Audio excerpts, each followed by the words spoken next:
क्या डिफरेंस कहाँ पे आपको लगता है कि मतलब एक तरफ पूरी दुनिया उधर भारत को रिस्पेक्ट दे रही है, वहाँ पे हमारा क्या इमेज मतलब है?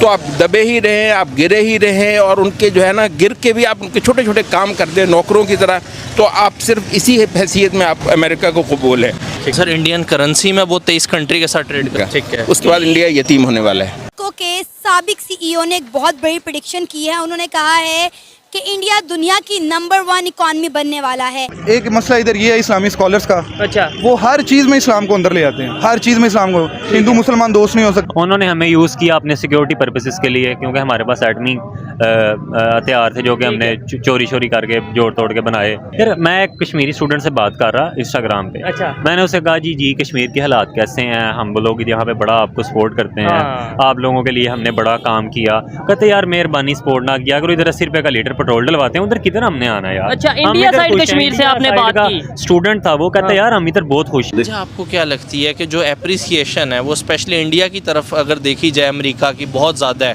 और जो उनके प्राइम मिनिस्टर गए हैं, जितने भी इन्वेस्टर्स वगैरह हैं, वो बड़ा वार्मली मतलब जो है वहाँ पे इन्वेस्टमेंट्स को लेके जा रहे हैं। इवन के टेस्ला के जो ओनर हैं एलोन मस्क, उन्होंने कहा है कि हम ईवी का जो प्लांट है इलेक्ट्रिक व्हीकल्स का, वो भी हम भारत में बहुत जल्द मतलब जो है वो लगाने जा रहे हैं। यहाँ पे अगर पाकिस्तान में बात की जाए तो प्लांट शट डाउन हो रहे हैं। क्या डिफरेंस कहाँ पे आपको लगता है कि मतलब एक तरफ पूरी दुनिया उधर भारत को रिस्पेक्ट दे रही है, वहाँ पे हमारा क्या इमेज मतलब है? तो आपने हद कर दी हुई है करप्शन की, लूट खसूट की, लाकानूनियत की।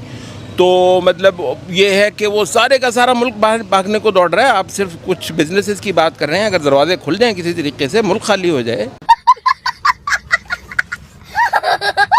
मतलब यहाँ पर जो मायूसी की कैफियत इस वक्त एक बनाई हुई है, तो इसका एक तो डायमेंशन ये है कि लोकली हमारी अपनी करतूतें इस वक्त बहुत बुरी हैं। खाम हम वो कर रहे हैं कि जनाब वो इंडिया अमेरिका दूसरा तीसरा, मतलब हमारे काम बहुत बुरे हैं, हम अपने भी दुश्मन हैं। उनको वो जब भी आप हो जाए ना, बेशक आप जितने भी अपनी शक्ल सूरत बदलें, उनको वो पुराना मुसलमान आपके अंदर ना वो नज़र आता है। इस वजह से वो आपके मामले में अगर आप खड़े हो गए तो गोरा इसको अच्छा नहीं देखता। तो आप दबे ही रहें, आप गिरे ही रहें और उनके जो है ना गिर के भी आप उनके छोटे छोटे काम कर दें नौकरों की तरह, तो आप सिर्फ इसी हैसियत में आप अमेरिका को कबूल है।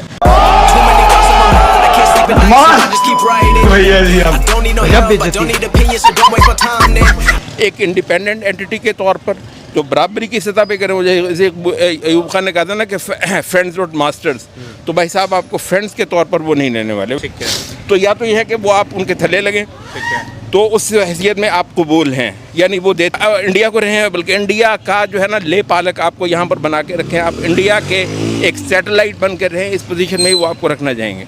अल्लाह की तमन्ना पूरी करे। मुसलमान को तो वो जीने नहीं देते। आपने देखा नहीं यूरोप में क्या हाल है, ना आप नमाज पढ़ सकते हैं वहाँ पर रोड पे जाकर, ना आपकी औरत पर्दा कर सकती है, ना आपके बच्चे जो हैं वो स्कूल में स्कार्फ ले सकते हैं। छोटी छोटी बच्चियाँ जो हैं उनके स्कार्फ उतरवा रहे हैं, कुछ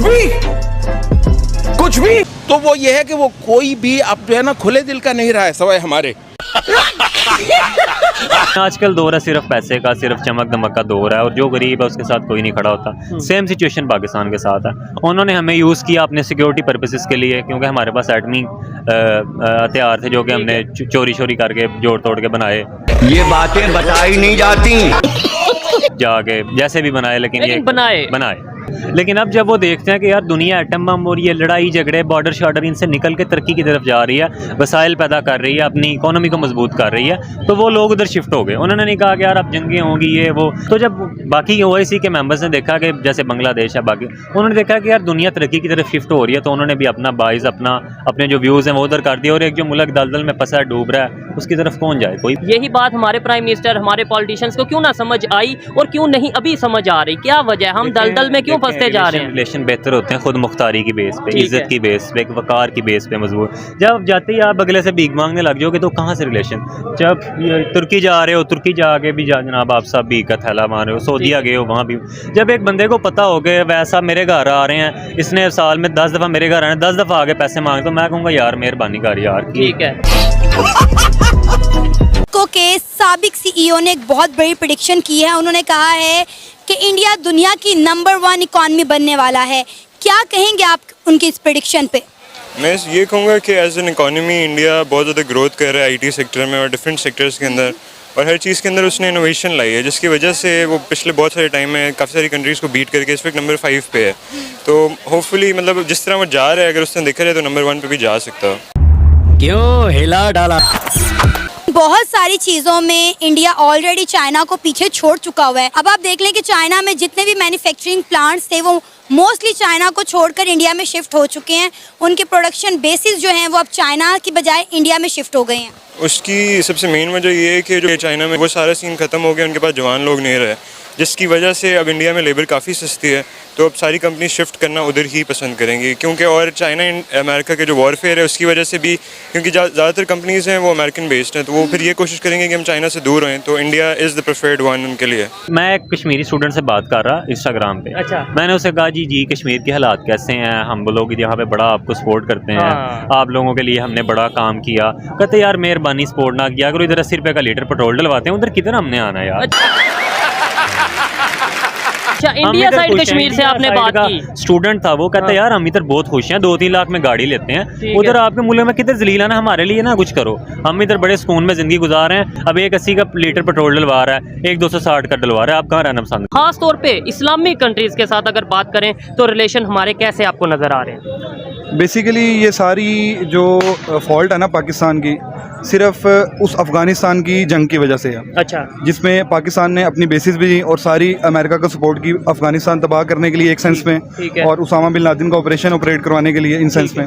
अगर देखा जाए तो पाकिस्तान हमेशा, जो मैंने आज तक देखा है छोटे होते थे बड़े होने तक, इस्लामिक कंट्रीज़ को ही सपोर्ट करता है। यूक्रेन की जंग में देख लें, अगर उसने यूक्रेन का साथ दिया, लेकिन एट द एंड कह लें कि बली का जो बकरा होता है ना, वो पाकिस्तान ही बनता है। नहीं तो क्यों बनता है? मतलब हमें कोई, आपने बोला कि हम इस्लामिक कंट्रीज को सपोर्ट करते हैं, इसका मतलब यह है कहीं ना कहीं हम बायस्ड हैं, अनबायस्ड नहीं रहते। फिर एक तो हमारी पॉलिसी बायस्ड है, ठीक है जी। इसकी सबसे बड़ी वजह यह है कि हमारे पास पैसा नहीं है। अच्छा। टैलेंट है। अच्छा। टैलेंट है, हमारे पास पैसा नहीं है। जैसे कि हमारा प्राइम मिनिस्टर ही कहता था कि बेगर्स कांट बी चूजर्स। ठीक हो गया। वो बात अगर हम इमोशनली देखें तो हमें बुरी लगेगी, लेकिन वो बात लॉजिकली बिल्कुल ठीक है। अगर हम अमेरिका के मुखालिफ आकर खड़े हो जाते हैं, ठीक है, विद इन 2 to 3 years हमारा जो है ना एक सेंस में वजूद ही खत्म हो जाएगा। ठीक हो गया। अच्छा, आपने जो बात किया कि हमने हमेशा इस्लामिक कंट्रीज को सपोर्ट किया, क्या इस्लामिक कंट्री हमें सपोर्ट करती है? अभी रिसेंटली अगर बात करें इंडिया के प्राइम मिनिस्टर की, वो यूएस के विजिट पे गए, बहुत ज़्यादा हाइप थी, आपने देखा होगा मीडिया पे। और उसके बाद अब वो इजिप्ट के विजिट पे हैं, जो कि एक इस्लामिक कंट्री है। वहाँ पे जिस तरीके से पीएम मुस्तफ़ा जो इजिप्ट के प्राइम मिनिस्टर हैं, उन्होंने उन्हें वेलकम किया है। क्या कहना चाहेंगे? उनके सऊदीया से भी रिलेशन बेहतर, उनके यूएई से भी रिलेशन बेहतर, उनके इजिप्ट से भी, बांग्लादेश से भी, ईरान से भी, मतलब इस्लामिक कंट्रीज के हमारे से ज़्यादा रिलेशन तो उनके साथ नजर आ रहे हैं। बेसिक लॉजिक होता है, जो फिटेस्ट होता है वही सर्वाइव करता है। ऐसे ही है। अब आप फिट नहीं होंगे तो आप ऑटोमेटिकली दुनिया या मॉडर्नाइजेशन के एरा से पीछे चले जाएंगे, आइसोलेट होते जाएंगे। एक मसला इधर ये है इस्लामी स्कॉलर्स का। अच्छा। वो हर चीज़ में इस्लाम को अंदर ले आते हैं, हर चीज़ में इस्लाम को। हिंदू मुसलमान दोस्त नहीं हो सकते।